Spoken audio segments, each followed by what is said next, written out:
So hello students, स्वागत है आप सभी का आज के इस फर्स्ट क्लास में।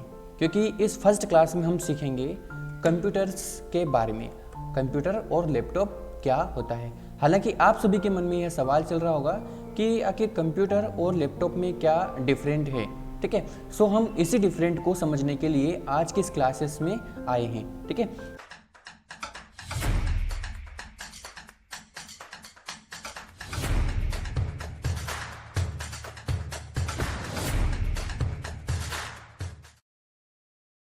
तो हम इन दोनों के बारे में अच्छे से समझेंगे।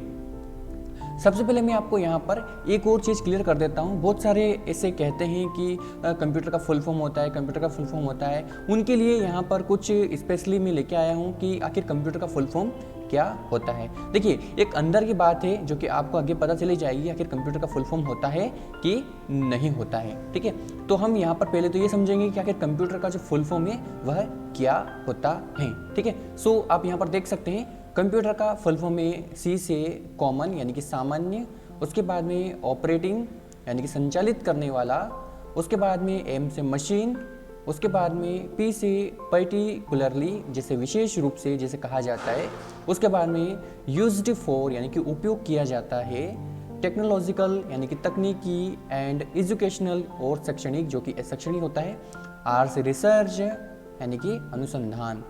अब देखिए, इसका जो फुल फॉर्म होता है वह होता है common operating machine particularly used for technological and educational research.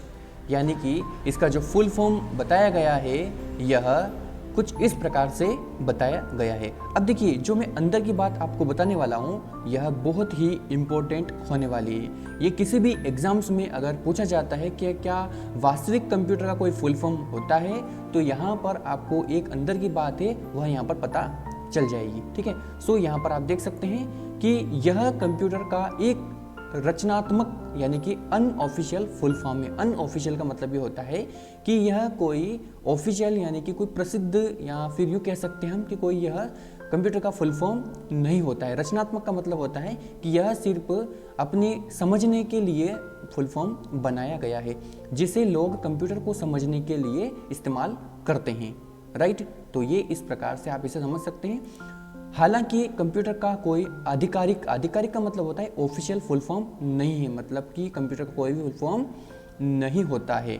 अब देखिए, ये जो कंप्यूटर का जो शब्द है यह कहाँ से आया है और कैसे आया है, समझिएगा। कंप्यूटर शब्द लैटिन भाषा यानी कि कंप्यूटरे यानी कि इटेलियम का जो शब्द है से लिया गया है, जिसका अर्थ गणना करना यानी कि टू कैलकुलेट होता है। मतलब इसका जो अर्थ होता है कंप्यूटर का वह होता है टू कैलकुलेट यानी कि गणना करना। किसी भी चीज़ की यूँ कह सकते हैं हम किसी भी इमेजिनेशंस को एक प्रकार से देखें तो गणना में बदलना। ठीक है, जो कंप्यूटर का काम होता है। ओके, तो उम्मीद है कि यह आपको समझ में आया होगा। कंप्यूटर को एक ऐसी मशीन माना जाता है जो डेटा प्रोसेसिंग, गणनाएं और विभिन्न प्रकार के कार्यों को संचालित रूप से करने में सक्षम होती है। मतलब यह एक ऐसी मशीन होती है जो किसी भी कार्य को स्वचालित रूप से करने में सक्षम होती है, मतलब यह किसी भी काम को कर लेती है। ठीक है, सो यह आप इस प्रकार से समझ सकते हैं। अब चलिए, अब हम समझेंगे यहाँ पर कंप्यूटर के बारे में, आखिर कंप्यूटर क्या होता है। अभी मैंने जस्ट आपको जो बताया है वह कंप्यूटर के बारे में ही बताया है, लेकिन यहाँ पर हम बात कर रहे थे फुल फॉर्म के बारे में। आखिर ये फुल फॉर्म कहाँ से आया है और इसे कैसे बनाया गया है। तो हम यूँ कह सकते हैं ये जो फुल फॉर्म बनाया गया है यह सिर्फ हमें समझने के लिए बनाया गया है, यह कोई ऑफिशियल फुल फॉर्म नहीं होता है। और यह जो फुल फॉर्म है यह किसी भी एग्जाम्स में नहीं पूछा जाता है। ठीक है, सो इसे आप ऐसे समझ सकते हैं। अगर किसी प्रकार का क्वेश्चन आता है एग्जाम्स में तो आप इस प्रकार से भी लिख सकते हैं कि भाई कंप्यूटर का जो नाम है वह कहाँ से लिया गया है और इसका अर्थ क्या होता है। ठीक है, तो मैंने यहाँ पर आपको बता दिया है। अब चलिए, अब हम आगे बढ़ते हैं, आगे समझते हैं। अब हम समझते हैं यहाँ पर कंप्यूटर क्या है।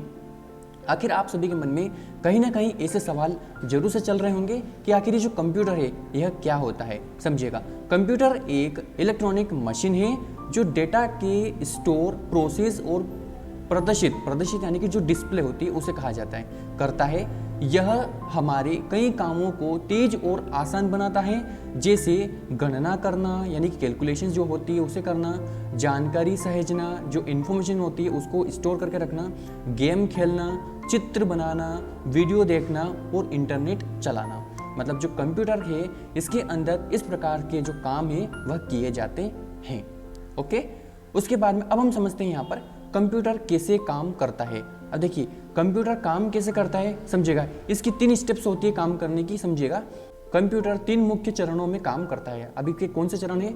द फर्स्ट ऑफ इनपुट, मतलब जब भी आप कंप्यूटर के अंदर कुछ इनपुट करते हैं तो उसे इनपुट कहा जाता है। कुछ भी जैसे कि आप टाइपिंग करते हैं तो टेक्स्ट डालते हैं, ठीक है, तो किसी भी प्रकार से आप इनपुट करते हैं। उसके बाद में आपने जो इनपुट किया है उसे कंप्यूटर क्या करता है? प्रोसेसिंग करता है, ठीक है, प्रोसेस करता है और प्रोसेस करके हमें उसका आउटपुट देता है। तो कंप्यूटर के जो कार्य होते हैं वह 3 चरणों में होते हैं, इनपुट, प्रोसेसिंग और आउटपुट। मतलब जो प्रोसेस हुआ है उसे वह आउटपुट करता है। समझ में आया? ठीक है, अगर समझ में नहीं आता है तो आप हमारे सर से पूछ सकते हैं, ठीक है, वो आपको क्लियर कर देंगे। अब समझते हैं हम आगे। उसके बाद में यहाँ पर हम समझेंगे इनपुट के बारे में, क्योंकि हमने अभी जो समझे हैं वो कार्य इसके 3 प्रकार से कार्य करता है। सब पहला है इसमें इनपुट। अब इनपुट के बारे में हम अच्छे से समझ लेते हैं। जब हम कीबोर्ड, माउस, टच स्क्रीन या माइक्रोफोन का उपयोग करते हैं तो हम कंप्यूटर को इनपुट देते हैं। मतलब कि यहाँ पर हम किसी भी प्रकार के इनपुट डिवाइसेस का यूज करके हम कंप्यूटर को इनपुट देने का काम करते हैं, ठीक है। जैसे कि हम टाइपिंग करते हैं सो टेक्स्ट डालते हैं, माउस से हम यहाँ पर जो ये आप देख सकते हैं जो माउस आपको यहाँ पर दिखाई दे रहा है, यह भी एक प्रकार से मैं इनपुट करने का काम कर रहा हूँ, जो कि ड्रैग एंड ड्रॉप का काम करता है माउस। टच स्क्रीन से आप टच, जैसे कि आप सभी के पास में टच फोन है ना, और टच फोन आप चलाते हैं तो मतलब आप एक प्रकार से अपने सिस्टम को ऑपरेट करने के लिए टच स्क्रीन के जो फोन होते हैं आपके पास में उसे टच करके आप उसको डायरेक्शन देते हैं, ठीक है। माइक्रोफोन आप अपने आवाज़ से उसको इनपुट देते हैं। सो इस प्रकार से उदाहरण के लिए जब हम कीबोर्ड से ए दबाते हैं तो कंप्यूटर उसे समझता है और स्क्रीन पर दिखाता है। मतलब कि कंप्यूटर क्या करता है, जब आप कीबोर्ड से ए बटन दबाते हैं तो कंप्यूटर उसे समझता है और आपको स्क्रीन पर वह दिखाई देता है, ठीक है।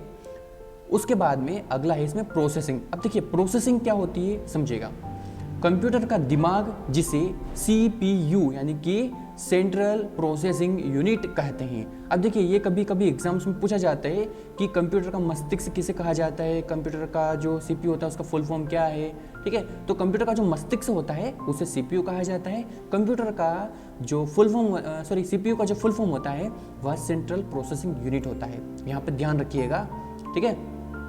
अभी हमारा जो टेस्ट होगा, जो ये 30 दिन की जो क्लासेस चल रही है इसके बाद जो टेस्ट होगा उस टेस्ट में इससे रिलेटेड क्वेश्चंस आ सकते हैं। आप इनको अच्छे से नोट डाउन करके रख लीजिएगा। ओके, चलिए आगे बढ़ते हैं। कंप्यूटर डेटा को प्रोसेस करता है, यह गणनाएं करता है और सभी निर्देशों को समझकर उन्हें कार्यों में बदलता है। मतलब ये जो पूरा काम है यह एक प्रकार से ऑपरेशंस का काम होता है। ऑपरेशंस का यानी कि जो CPU ऑपरेशंस करता है, यानी कह सकते हैं हम प्रोसेस करता है, ठीक है। सो ये सारे कार्य प्रोसेसिंग में होते हैं, ओके। उसके बाद में आउटपुट होता है। अब हम समझते हैं यहाँ पर आउटपुट के बारे में। प्रोसेसिंग के बाद कंप्यूटर हमें रिजल्ट दिखाता है। मतलब यहाँ पर जो कंप्यूटर होता है वह हमें क्या दिखाता है, रिजल्ट दिखाता है, जिसे आउटपुट कहते हैं। जैसे कि उदाहरण समझते हैं, जब हम कोई सवाल हल करते हैं तो स्क्रीन पर जवाब दिखाई देता है, ठीक है। एक प्रकार से देखें तो जब आप किसी भी प्रकार से डेटा को एंटर करते हैं सो वो स्क्रीन के ऊपर आपको दिखाई देता है। सो ये होता है आउटपुट, इनपुट एंड प्रोसेसिंग, ठीक है। इन तीनों के बारे में हम और आगे भी अच्छे से समझेंगे। अभी मैंने हाल फिलहाल के लिए आपको श्योर तरीके से यहाँ पर बता दिया है, ओके। चलिए अब हम आगे बढ़ते हैं। अब हम समझते हैं यहाँ पर कंप्यूटर के मुख्य भाग। आखिर एक कंप्यूटर सिस्टम को हमें पूरा व्यवस्थित चलाने के लिए उसमें ऐसे कौन कौन से उसके भाग होते हैं जो कि यहाँ पर आप इसे समझेंगे। सबसे पहला भाग है यहाँ पर मॉनिटर। अभी जो स्क्रीन दिखाई दे रही है जिसके ऊपर आप इस वीडियो को देख रहे हैं, सो ये जो स्क्रीन है इसे कहा जाता है मॉनिटर। जैसे स्क्रीन होती है जहाँ हम चित्र, वीडियो और टेक्स्ट देखते हैं। मतलब यहाँ पर हम सभी प्रकार के टेक्स्ट, चित्र और वीडियोस को देखते हैं। उसके बाद में अगला होता है कीबोर्ड। ये जो कीबोर्ड आप देख पा रहे हैं ये होता है कीबोर्ड। यह एक इनपुट डिवाइस है जिसे हम टाइप कर सकते हैं, जिसके अंदर हम क्या करते हैं, हम टाइपिंग करते हैं जो कि स्क्रीन के अंदर यह दिखाई देते हैं टेक्स्ट वगैरह। उसके बाद में अगला है इसमें माउस। यह भी एक कंप्यूटर का भाग है जिसे हम स्क्रीन पर आइकॉन यानी कि जो आइकन होता है और फाइल फोल्डर को क्लिक कर सकते हैं। मतलब इस डिवाइस के जरिए हम किसी भी फाइल को क्लिक कर सकते हैं, किसी भी आइकन को क्लिक कर सकते हैं, किसी फोल्डर को ओपन कर सकते हैं। अब यहाँ पर आप जो पॉइंटर देख पा रहे हैं, यह पॉइंटर एक प्रकार से माउस से ही ऑपरेट किया जा रहा है। ओके, उसके बाद में CPU, जो आपके पास में जो मशीन पड़ी हुई है यह होती है CPU, जैसे कि सेंट्रल प्रोसेसिंग यूनिट जिसको कहा जाता है। यह कंप्यूटर का दिमाग है, जैसे कि जस्ट मैंने अभी से पहले आपको बताया था, दिमाग है जो सभी कार्यों को नियंत्रित करता है। मतलब सभी प्रकार के जो कार्य होते हैं वह इसके अंदर ही नियंत्रित होते हैं। उसके बाद में रैम होती है, यह अस्थायी मेमोरी होती है जहां डेटा प्रोसेसिंग के दौरान स्टोर होता है। मतलब एक प्रकार से देखें तो यह जो रैम होती है यह अस्थायी तौर पे डेटा को स्टोर करके रखती है। जब लाइट चली जाती है तो आपका जो डेटा है वह भी चला जाता है। जैसे कि आप किसी भी प्रकार का बिना सेव किए काम करते हैं तो वह जो काम है वह रैम के अंदर चलता है। ओके, सो इसे आप इसे समझ सकते हैं। मतलब एक प्रकार से सिस्टम की जो परफॉर्मेंस होती है वह रैम के ऊपर ही डिपेंड करती है कि सिस्टम किस प्रकार से चल रहा है। ठीक है, अगर सिस्टम स्लो चल रहा है तो मतलब रैम कम है, अगर सिस्टम अच्छा चल रहा है, परफॉर्मेंस अच्छी है सिस्टम की, तो रैम उसमें कहीं ना कहीं अच्छी है, अच्छी डली हुई है, मतलब ज़्यादा डली हुई है। ठीक है, सो इसे आप इसे समझ सकते हैं। उसके बाद में हम समझते हैं हार्ड डिस्क। हार्ड डिस्क यह स्थायी मेमोरी होती है जहाँ हमारा डेटा और फाइल सेव रहते हैं। देखिए, जब भी आप किसी प्रकार के फाइल बनाते हैं तो वह फाइल एक प्रकार से देखें तो रैम के अंदर बनती है। जब उसको आप सेव कर देते हैं तो वह कहाँ चली जाती है? स्थायी मेमोरी के अंदर चली जाती है, जिसको कहा जाता है हार्ड डिस्क के अंदर वह चली जाती है। मतलब आप उसके अंदर उसको सेव कर देते हैं भविष्य के लिए। जब आप भविष्य में उसको कभी भी एक्सेस करते हैं तो वह इजीली एक्सेस हो जाता है। सो ये होते हैं कंप्यूटर के भाग जो कि आपने यहाँ पर समझे। ठीक है, इन सभी को अपनी नोटबुक में आप नोट डाउन कर लीजिएगा। चलिए अब हम आगे समझते हैं। अगला है यहाँ पर कंप्यूटर का उपयोग कहाँ कहाँ होता है। अब देखिए, आप सभी के मन में यह सवाल चल रहा होगा कहीं ना कहीं कि आखिर जो कंप्यूटर होता है उसका उपयोग कहाँ कहाँ होता है और कैसे किया जाता है। समझिएगा, स्कूल और कॉलेज, यानी कि स्कूल के अंदर और कॉलेज के अंदर भी इसका यूजेस किया जाता है, जैसे पढ़ाई और रिसर्च करने के लिए।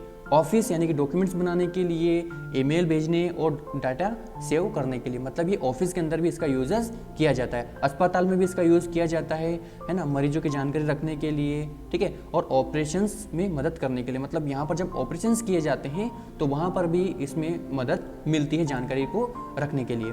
बैंकों में भी इसका यूजेस किया जाता है, पैसा निकालने के लिए किया जाता है। ठीक है, कोई आता है तो उसके पैसे कैसे जमा करना है वो उसके लिए भी इसका यूजेस किया जाता है।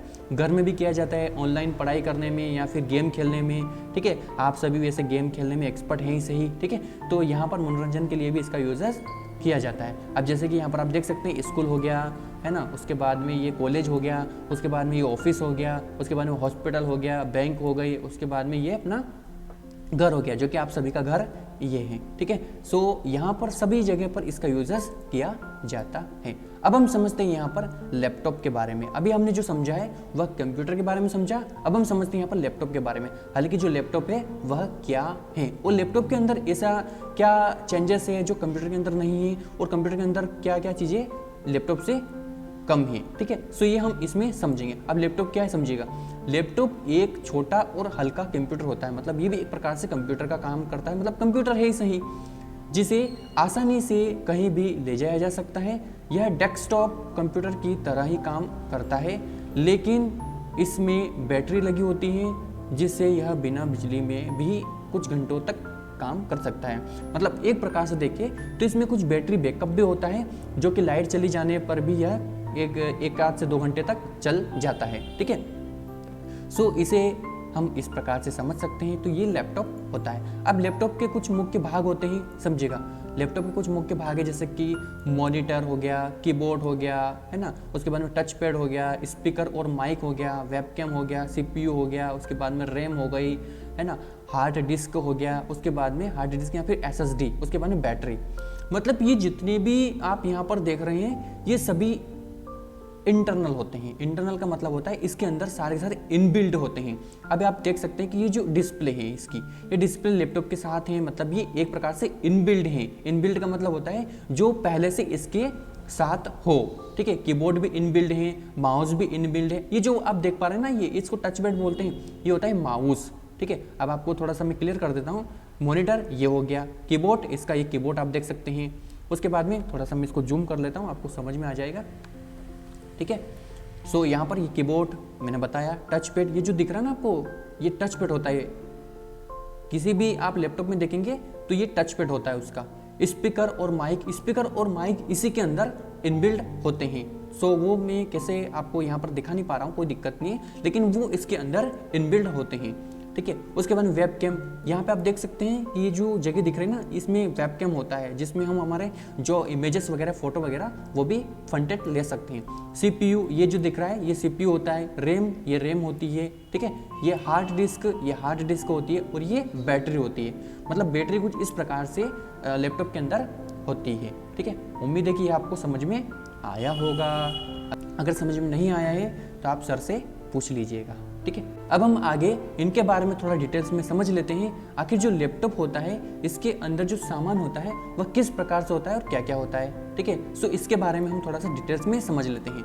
सबसे पहले हम समझते हैं यहाँ पर मॉनिटर, जैसे मैंने अभी आपको बताया, जिसको डिस्प्ले भी कहा जाता है।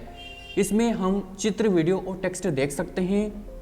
कीबोर्ड, लैपटॉप में पहले से ही कीबोर्ड जुड़ा होता है। मतलब मैंने जैसे आपको बताया कि यह इनबिल्ड होता है। इनबिल्ड का मतलब होता है जो इसके अंदर पहले से होता है, जिससे हम टाइप कर सकते हैं। मतलब इसके अंदर हम कुछ भी जो टाइप करते हैं वो सीधा हम इसी से टाइप कर सकते हैं।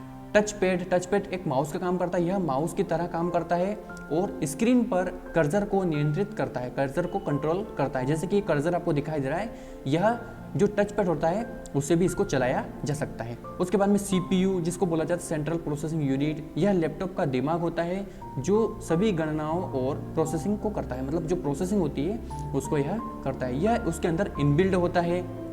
उसके बाद में रैम भी होती है। यह जैसे कि मैंने आपको कंप्यूटर के बारे में बताया था, रैम के बारे में, सो यहाँ पर भी वही काम होता है। यह अस्थायी होती है जो लैपटॉप को तेज़ी से काम करने में मदद करती है। मतलब ये लैपटॉप की परफॉर्मेंस के ऊपर डिपेंडेंट होती है। मतलब कि अगर रैम अच्छी है, ज़्यादा है, तो आपका जो लैपटॉप है वह अच्छी परफॉर्मेंस करेगा। उसके बाद में हार्ड डिस्क, जिसको बोला जाता है हार्ड डिस्क SSD। ठीक है, इसमें डेटा, फाइल्स और सॉफ्टवेयर सेव होते हैं। मतलब जो आप सॉफ्टवेयर भी इंस्टॉलेशंस करते हैं तो वह भी इसके अंदर सेव हो जाता है। तो एक प्रकार से देखें तो SSD होती है वह स्थायी मेमोरी होती है, जैसे कि मैंने आपको बताया था। उसके बाद में बैटरी हो गई, यह चार्ज होने के बाद कुछ घंटों तक लैपटॉप को चला सकती है। ठीक है, तो लैपटॉप को चलाती है, मतलब कि यह बैकअप का काम करती है।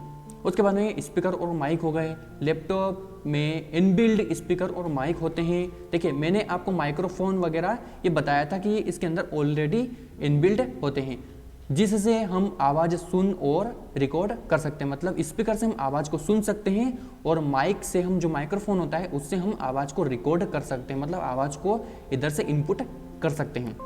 उसके बाद में होता है वेब कैम वीडियो कॉलिंग और फोटो खींचने के लिए कैमरा। जो मैंने आपको बताया था, जस्ट उसके पास में जो कैमरा होता है वह इसके अंदर जो वेब कैम है उसका काम करता है। सो आपको यह समझ में आया होगा। अब हम समझते हैं यहाँ पर लैपटॉप के फ़ायदे। आखिर लैपटॉप के क्या क्या बेनिफिट्स हैं वह हम यहाँ पर समझते हैं। ठीक है, लैपटॉप का है पोर्टेबल का मतलब होता है कि इसे कहीं भी ले जाया जा सकता है। मतलब कि आप इसको कहीं पर भी ले जा सकते हैं। उसके बाद में बैटरी बैकअप, इसके अंदर बैटरी बैकअप भी होता है, जो कि बिना बिजली के कुछ घंटों तक काम कर सकता है। मतलब बिना बिजली से भी ये कुछ घंटों तक काम कर सकता है। उसके बाद में कम जगह घेरता है। मतलब ये जो डेस्कटॉप होता है, जो कंप्यूटर के अंदर आप सामान देख रहे हैं, ये सारा सामान एक्सटर्नल होता है। मतलब कि सब अलग अलग से लगाया जाता है। ठीक है, लेकिन यहाँ पर ऐसा नहीं है। ये कम जगह घेरता है और डेस्कटॉप की तुलना में छोटा और हल्का होता है। मतलब ये कुछ इतनी सी जगह घेरता है। ठीक है, उसके बाद में इसके अंदर वायरलेस सुविधाएं होती है, जैसे कि वाईफाई होता है, ब्लूटूथ होता है, जैसी सुविधाएं इसके अंदर उपलब्ध होती है। और एक प्रकार से देखें तो यह ऑल इन वन रहता है, जिसमें कीबोर्ड होता है, माउस होता है, स्पीकर होता है, स्क्रीन होती है ना। सब डिवाइसेस एक ही जगह पर उपलब्ध होते हैं। मतलब एक प्रकार से देखें तो यहाँ पर जो कंप्यूटर होता है उसकी तुलना में जो लैपटॉप होता है वह बहुत हल्का होता है और उसके अंदर सारे फीचर्स होते हैं जो आप यहाँ पर देख पा रहे हैं। यह ऑल इन वन होता है, मतलब कि सभी का एक ही जगह पर यूँ कह सकते हैं हम कि ये सबका एक ही होता है। ठीक है। सो ये होते हैं लैपटॉप के फ़ायदे, जैसे कि मैंने आपको यहाँ पर बेनिफिट इसके बता दिए। अब हम समझते हैं यहाँ पर लैपटॉप का उपयोग कहाँ कहाँ किया जाता है। जो लैपटॉप का उपयोग होता है वह एक प्रकार से देखें तो पढ़ाई के लिए होता है, ऑनलाइन क्लास लेने के लिए, नोट्स बनाने के लिए, प्रोजेक्ट्स करना यानी कि प्रोजेक्ट्स वगैरह बनाने के लिए, ठीक है। जो लैपटॉप का यूजेस होता है वह एक प्रकार से पढ़ाई के लिए होता है। उसके बाद में दूसरा उपयोग होता है यहाँ पर ऑफिस के लिए, डॉक्यूमेंट्स बनाना है ना, मीटिंग में इस्तेमाल करने के लिए, ठीक है। तो मैंने आपको जैसे कंप्यूटर के बारे में बताया था, तो ये भी एक प्रकार से उसी तरह से काम करता है, लेकिन इसका जो काम है वह थोड़ा सा अलग लेवल से हो जाता है। जैसे कि यहाँ पर गेमिंग में हो गया, ठीक है, हाई ग्राफिक्स गेम खेलने के लिए किया जाता है, जैसे कि जो हाई क्वालिटी के गेम्स होते हैं जिनको जो अदर सिस्टम्स में नहीं चल पाते हैं वह लैपटॉप में चल जाते हैं। लेकिन हर लैपटॉप में यह गेम नहीं चलाए जा सकते जिसमें ग्राफिक्स कार्ड वगैरह लगे होते हैं, जो हाई लेवल के होते हैं, जिसकी जो रेंज होती है वह यूँ कह सकते हैं हम कि जो 60,000 रुपये से ऊपर के जो लैपटॉप होते हैं उनके अंदर यह सारी सुविधाएँ उपलब्ध होती है, जिसमें गेम भी खेला जाता है। उसके बाद में इंटरनेट ब्राउजिंग, वेब सर्फिंग या ईमेल, सोशल मीडिया वगैरह देखना, ठीक है। तो यह भी एक प्रकार से इंटरनेट ब्राउजिंग के लिए भी इसका इस्तेमाल किया जाता है, ठीक है। उसके बाद में डिज़ाइनिंग और एडिटिंग, मतलब कि ग्राफिक्स डिज़ाइनिंग, वीडियो एडिटिंग और प्रोग्रामिंग आदि के लिए भी इसका यूजेस किया जाता है। मतलब एक प्रकार से देखें तो यह डिज़ाइनिंग और एडिटिंग के लिए भी उपयोग में लाया जाता है। सो उम्मीद है कि आप सभी को आज की क्लासेस पसंद आई होगी और आज की क्लासेस में आप सभी ने बहुत कुछ अच्छा सीखा होगा। सो इस क्लासेस में बस इतना ही। इस क्लासेस को देखने के लिए आप सभी का धन्यवाद। और ये जितने भी हमने आज सीखा है इन सभी को अपनी नोटबुक में आप ज़रूर से लिख लीजिएगा, ठीक है। सो मिलते हैं अगले दिन की नेक्स्ट क्लासेस में। इस क्लासेस में बस इतना ही।